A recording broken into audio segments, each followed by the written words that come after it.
नमस्कार, देवभूमि के खास बुलेटिन में आप सभी का स्वागत है। मैं हूं आपके साथ पूजा यादव। खबर देहरादून से है, जहां उत्तराखंड में सरकारी बंगले के किराए का मामला है। सुप्रीम कोर्ट पहुंच चुका है मामला, जिसमें पूर्व सीएम रमेश पोखरियाल निशंक खुद सुप्रीम कोर्ट पहुंचे हैं और हाईकोर्ट के आदेश के खिलाफ में सुप्रीम कोर्ट पहुंचे केंद्रीय शिक्षा मंत्री। मार्केट रेट पर सरकारी बंगले का किराया देने का हाईकोर्ट का आदेश है। सुप्रीम कोर्ट ने मामले में किसी तरह के एक्शन पर रोक लगाई है। मामले में सुप्रीम कोर्ट ने उत्तराखंड सरकार को नोटिस जारी किया है।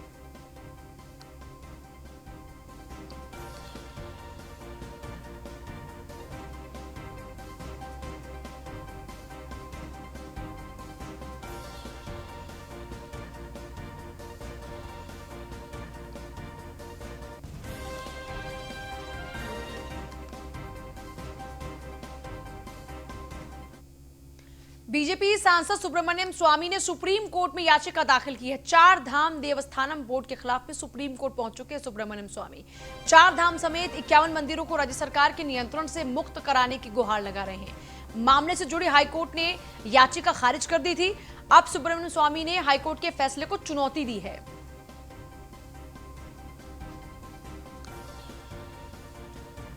हाईकोर्ट ने उनकी याचिका को खारिज किया था। हाईकोर्ट के फैसले को चुनौती दे रहे हैं सुब्रमण्यम स्वामी कोर्ट में। बीजेपी सांसद सुब्रमण्यम स्वामी ने सुप्रीम कोर्ट में याचिका दाखिल की है। चार धाम देवस्थानम बोर्ड के खिलाफ में वो सुप्रीम कोर्ट पहुंच गए हैं। वो कह रहे हैं कि राज्य के नियंत्रण से बाहर आने चाहिए चार धाम समेत 51 मंदिर। मामले से जुड़ी हुई हाईकोर्ट ने याचिका खारिज कर दी थी इससे पहले, लेकिन अब सुप्रीम कोर्ट पहुंच गए हैं सुब्रमण्यम स्वामी। हाईकोर्ट के फैसले को चुनौती देने के लिए सुप्रीम कोर्ट पहुंच चुके हैं और सुप्रीम कोर्ट में याचिका दाखिल की। इससे पहले हाईकोर्ट ने उनकी याचिका को खारिज कर दिया था। चार धाम देवस्थानम बोर्ड के खिलाफ सुप्रीम कोर्ट पहुंचे हैं सुब्रमण्यम स्वामी।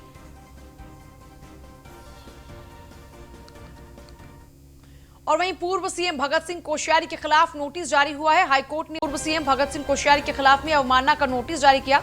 कोर्ट के आदेश का पालन न करने पर अवमानना का नोटिस जारी। हाईकोर्ट ने भगत सिंह कोश्यारी से 4 हफ्ते में जवाब मांगा है।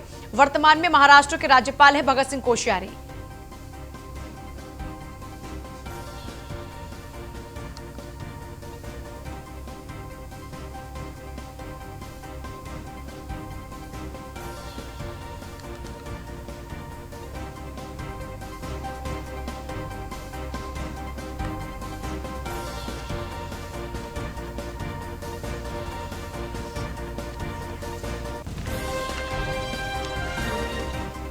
हाईकोर्ट ने भगत सिंह कोश्यारी से 4 हफ्ते में जवाब मांगा है।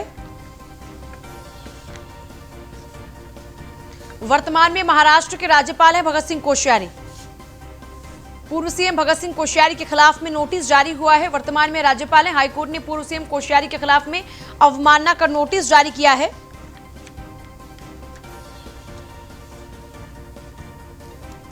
हाईकोर्ट ने भगत सिंह कोश्यारी से 4 हफ्ते में जवाब मांगा है।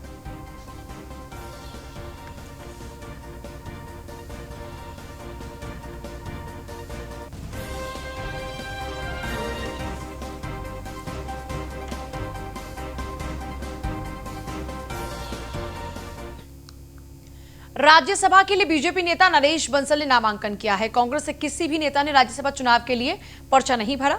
नरेश बंसल के नामांकन में सीएम त्रिवेंद्र रावत मौजूद रहे। बीजेपी प्रदेश अध्यक्ष बंशीधर भगत सिंह जो हैं उन समेत कई विधायक भी मौजूद रहे। नामांकन से पहले नरेश बंसल ने शहीद स्मारक पहुंचकर नमन किया और सीएम त्रिवेंद्र रावत और प्रदेश अध्यक्ष भी शहीद स्मारक पहुंचे, नमन किया। शहीद स्मारक के बाद में बंसल और सीएम समेत सभी नेता विधानसभा भी पहुंचे। नामांकन के बाद सीएम त्रिवेंद्र रावत ने बंसल को शुभकामनाएं दी। पर्चा भरने के बाद बंसल ने पार्टी नेतृत्व का आभार जताते हुए खुशी जाहिर की। बंसल जी हमारे बहुत वरिष्ठ लोगों में से हैं और जो बाल्यकाल से ही इस विचारधारा के लिए और आगे चल कर के राजनीतिक दल के रूप में उन्होंने पार्टी के लिए काम किया है। आज वो एकमात्र प्रत्याशी हैं जिन्होंने नामांकन अभी तक किया है। कोई दूसरा प्रत्याशी सामने नहीं आया है। भारतीय जनता पार्टी के एकमात्र प्रत्याशी हैं और इसलिए उनकी जीत भी सुनिश्चित है। तो आज नॉमिनेशन किया है। इस अवसर पर मैं भारतीय जनता पार्टी के केंद्रीय नेतृत्व देश के यशस्वी प्रधानमंत्री आदरणीय श्री नरेंद्र भाई मोदी, हमारी पार्टी के यशस्वी अध्यक्ष आदरणीय श्री जगत प्रकाश नड्डा जी, हमारे यशस्वी गृह मंत्री आदरणीय श्री अमित भाई शाह और हम सबके लोकप्रिय नेता देश के रक्षा मंत्री आदरणीय श्री राजनाथ सिंह जी और पूरे संसदीय बोर्ड तथा पार्टी के सभी पदाधिकारियों को, केंद्रीय नेतृत्व के एवं प्रदेश में हमारे इस प्रदेश के यशस्वी मुख्यमंत्री आदरणीय श्री त्रिवेंद्र सिंह रावत जी, प्रदेश के अध्यक्ष श्री बंशीधर भगत जी और उनकी पूरी टीम, सबने जो मुझे सहयोग, समर्थन, आशीर्वाद दिया है, उसके लिए मैं हृदय से सबका आभार।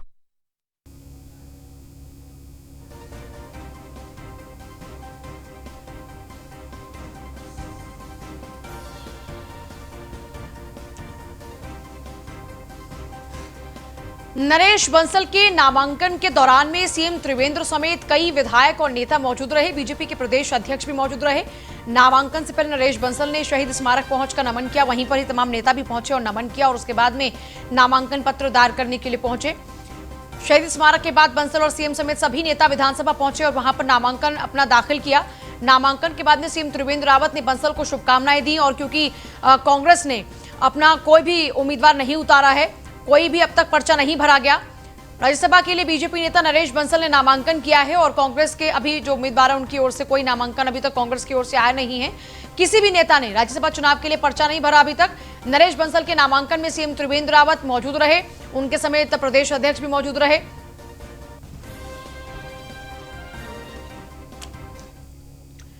देहरादून में मुख्यमंत्री त्रिवेंद्र रावत ने राजपुर रोड पर उत्तराखंड वन विभाग मुख्यालय में ई ऑफिस कार्यप्रणाली का शुभारंभ किया। इस मौके पर उन्होंने घोषणा की कि चमोली और पिथौरागढ़ में भालुओं के लिए एक रेस्क्यू सेंटर बनाया जाएगा। बंदरों के लिए 4 रेस्क्यू सेंटर बनाने का प्रस्ताव भारत सरकार को भेजा गया है। झाझरा में आनंदवन सिटी फॉरेस्ट को विकसित करने के लिए मुख्यमंत्री ने साधना जयराज को प्रशस्ति पत्र देकर सम्मानित किया।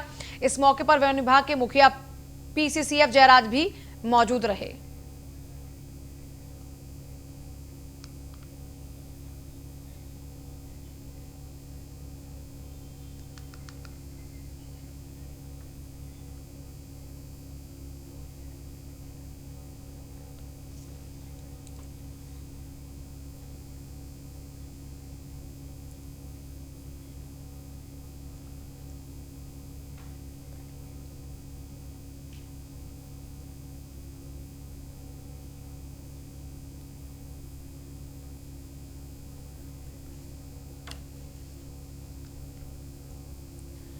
मसूरी में यूथ कांग्रेस के विधानसभा अध्यक्ष वसीम खान और पूर्व विधायक जोत सिंह ने मोदी सरकार, राज्य की त्रिवेंद्र सरकार पर युवाओं को रोजगार देने के नाम पर गुमराह करने के आरोप लगाए।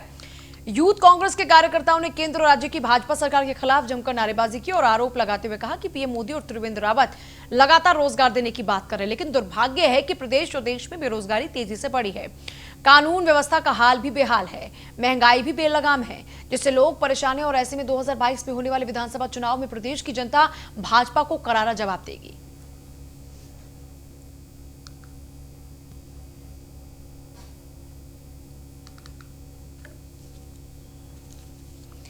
पूर्व सीएम हरीश रावत ने बीजेपी पर निशाना साधा है और दल बदल करके जाने वालों को बीजेपी भार समझ रही है। ये कहा किसको प्रत्याशी बनाना है, ये बीजेपी का अंदरूनी मामला है। दल बदल करके जाने वालों की बीजेपी में उपयोगिता नहीं है। हरीश रावत कह रहे हैं दल बदल कर जाने वालों की जितनी उपयोगिता थी वो बीजेपी ले चुकी है। कांग्रेस सरकार गिराने के लिए बीजेपी में लाया गया था। दल बदल वाले अपने क्षेत्रों में काम भी नहीं करा पाए हैं। जनता उनसे सवाल पूछ रही है। भाजपा का अपना आंतरिक मामला है, लेकिन मुझे नहीं लगता है कि जो दल बदल करके गए हैं उनके लिए भाजपा में कोई स्थान है। और जितनी उपयोगिता थी उनकी उपयोगिता भाजपा ले चुकी है। उनको कांग्रेस को गिराने के लिए उपयोग में लाना था। अब तो भाजपा उनको भार समझ रही है क्योंकि वो अपने क्षेत्रों में कोई काम करा नहीं पाए और लोग उनसे सवाल कर रहे हैं कि भाई जब कांग्रेस में तो इतना काम करवाया अब उन्हें कुछ काम नहीं करवाया। सीधे पे वो भाजपा में गए थे दल बदल कर।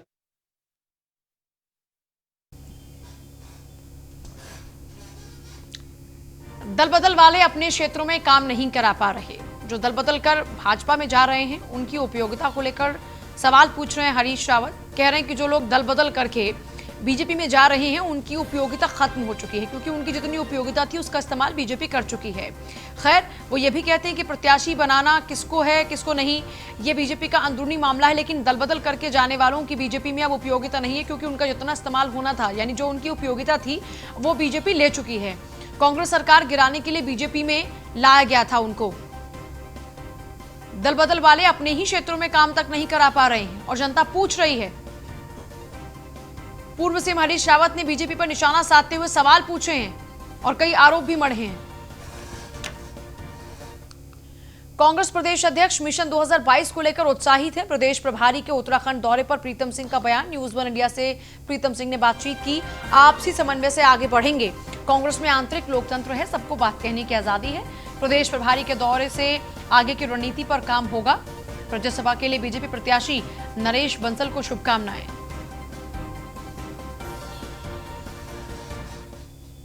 उत्तराखंड कांग्रेस प्रदेश अध्यक्ष प्रीतम सिंह से खास बातचीत की न्यूज वन इंडिया के रेजिडेंट एडिटर फहीम तन्हा ने। देखिए है उत्तराखंड के और उत्तराखंड कांग्रेस में किस तरह का जोश अब आने वाले दिनों में होना है। 2022 की तैयारी है। हमारे साथ बात करने के लिए प्रदेश अध्यक्ष जी का जोश हम देख रहे हैं।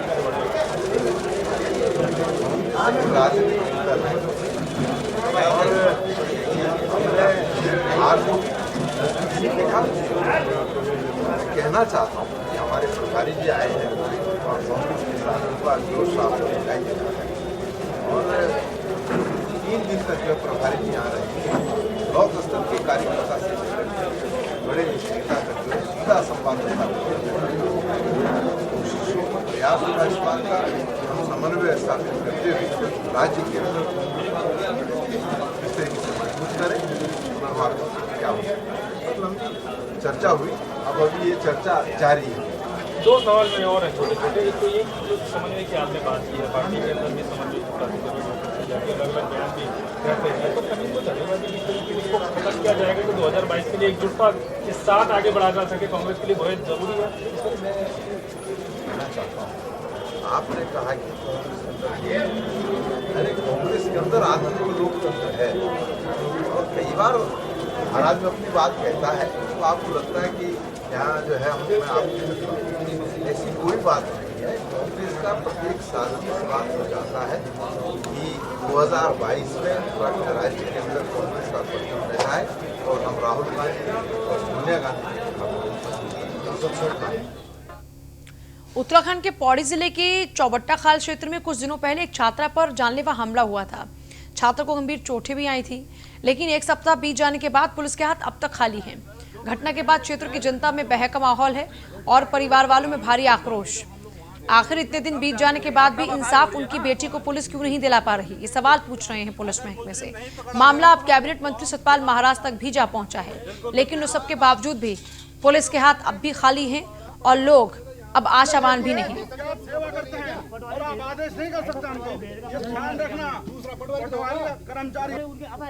इसमें हमारे सब इंस्पेक्टर द्वारा जांच की जा रही है और उनके द्वारा पीड़िता से मिला गया है और साथ ही घटनास्थल का निरीक्षण किया गया है।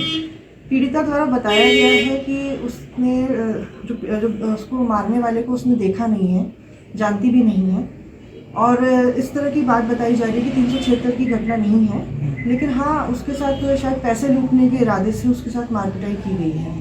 तो जल्दी ही हम लोग इसमें क्षेत्र में और पता करके हमारी टीम पुलिस की सतपुली थाने से इसमें पता कर रही है।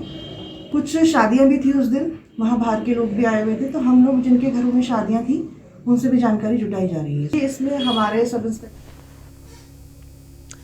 1 सप्ताह पहले छात्रा पर हमला हुआ था, इसमें उसको गंभीर चोटें आई थी। इसी पूरे मामले को लेकर पुलिस के हाथ अब तक खाली, जिसके बाद से परिवार वालों में काफी रोष बढ़ रहा है। मामला कैबिनेट मंत्री सतपाल महाराज तक भी पहुंच चुका है।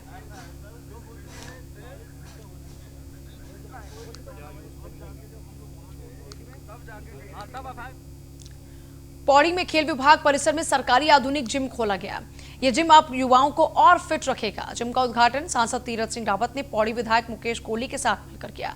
जिम को नया स्वरूप देने में जिलाधिकारी धीराज सिंह गब्रियाल का भी अहम योगदान रहा।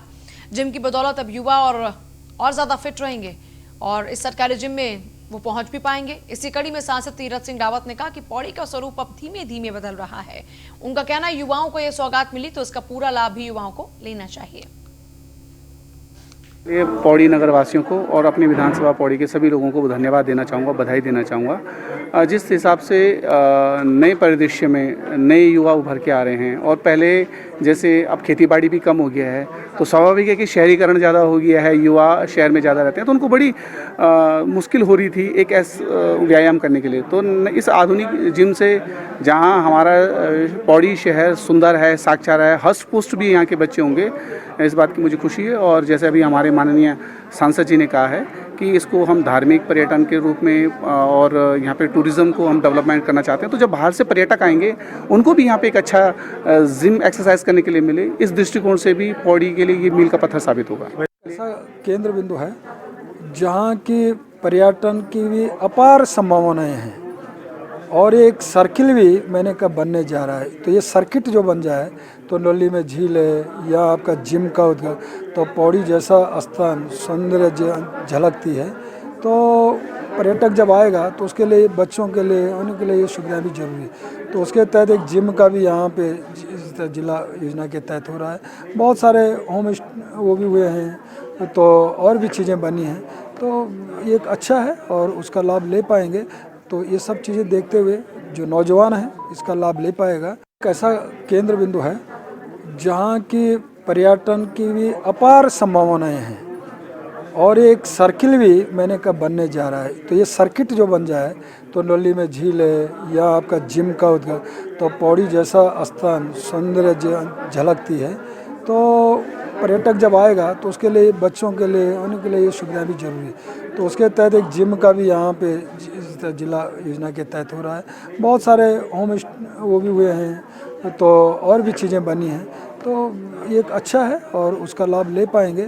तो ये सब चीज़ें देखते हुए जो नौजवान है इसका लाभ ले पाएगा। बीजेपी के प्रदेश उपाध्यक्ष विनोद गोयल का बयान, राज्यसभा के लिए नरेश बंसल के नामांकन को कार्यकर्ताओं का सम्मान, पार्टी में निर्णय हो जाने तक प्रत्याशी का अनुमान लगाना मुश्किल होता है। बीजेपी में सामान्य कार्यकर्ता भी राज्यसभा तक पहुंच सकता है।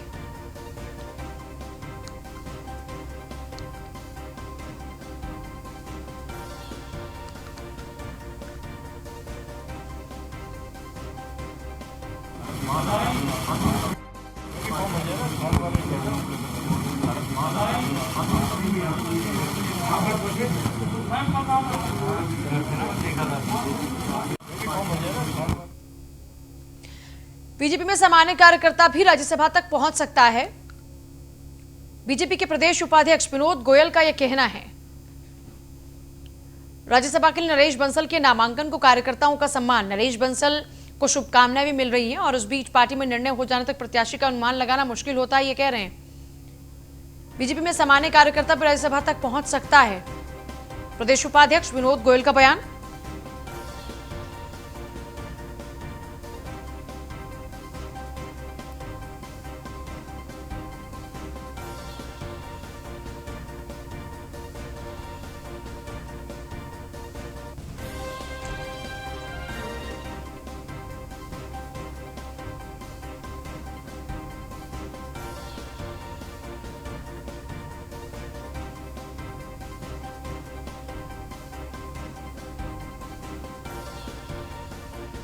फहीम जुड़ चुके, रेजिडेंट एडिटर फहीम। प्रदेश उपाध्यक्ष कह रहे हैं कि सामान्य कार्यकर्ता को भी यहां पर मौका मिल सकता है राज्यसभा जाने का। इसके अलावा और क्या कुछ खास बातचीत रही आपकी?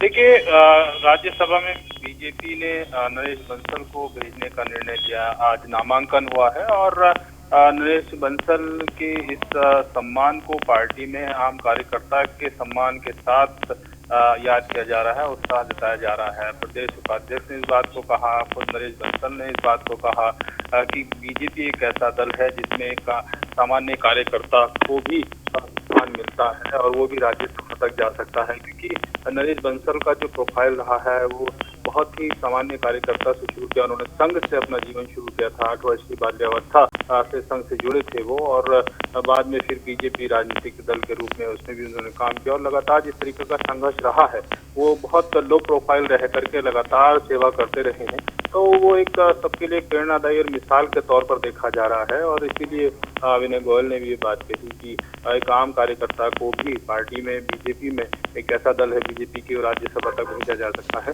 और ये सम्मान है आम कार्यकर्ता भी, और उसी सम्मान से आम कार्यकर्ता जुड़कर उत्साह महसूस कर रहा है। यही भाव अजनेश बंसल ने भी आज व्यक्त किया, दूसरे और नेताओं ने भी व्यक्त किया जो पार्टी के उपाध्यक्ष ने बात कही है। जी बहुत शुक्रिया आपका।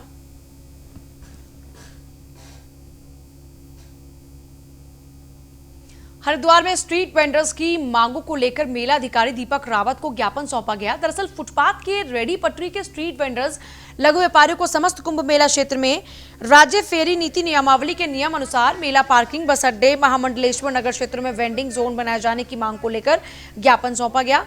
रेडी पटरी वाले लगातार वेंडिंग जोन को लेकर नगर निगम और मेला प्रशासन से मांग कर रहे हैं कि उनको जल्द से जल्द वेल्डिंग जोन बनाकर दिया जाए और वहां अपने व्यवसाय को वो कर पाएं। इस पर दीपक रावत का कहना है कि रेडी पटरी वालों को वेल्डिंग जोन में स्थापित किया जाए। नगर निगम में भी वेल्डिंग जोन को लेकर प्रक्रिया चल रही है। मेले में अलग अलग सेक्टर्स बनते हैं, सेक्टर्स के अलावा बस अड्डे बनते हैं, बहुत सारी छोटी पार्किंग्स बनती हैं, तो इसमें लिहाजा सभी जगह वेंडिंग जोन्स की आवश्यकता पड़ती है, जिसमें रोज़मर्रा की आवश्यकता की चीज़ें हों, खाने पीने के स्टॉल्स हों, और भी बहुत सी फैसिलिटीज़ होती हैं जो दे सकते हैं। तो आमतौर पे यही व्यवस्था होती है कि जो वेंडिंग जोन हम बनाते हैं उसको टेंडरिंग के माध्यम से एक पारदर्शी तरीके से इसको अलॉट करते हैं। दूसरा जो वेंडिंग जोन का आप मसला पूछ रहे हैं वो ये है कि टाउन वेंडिंग कमेटी जो गठित है हरिद्वार शहर के अंदर, उसको भी वेंडिंग जोन्स बना के अलग अलग वेंडर्स को देने थे, जिसका कार्य गतिमान है, जो कि एक सर्वे के आधार पे हो रहा है, जिसमें अलग अलग सर्वे के मैं समझता हूँ बिंदु होंगे जो नगर निगम के पास है, और उसके तहत भी 2-3 वेंडिंग जोन्स के एरिया चिन्हित हैं जहाँ पे कि जो पात्र वेंडर्स हैं उनको अलॉटमेंट किए जाएंगे मेले में। और फिलहाल ले रहे हैं इजाजत, लेकिन आगे जरूर देखिएगा बड़ी बहस।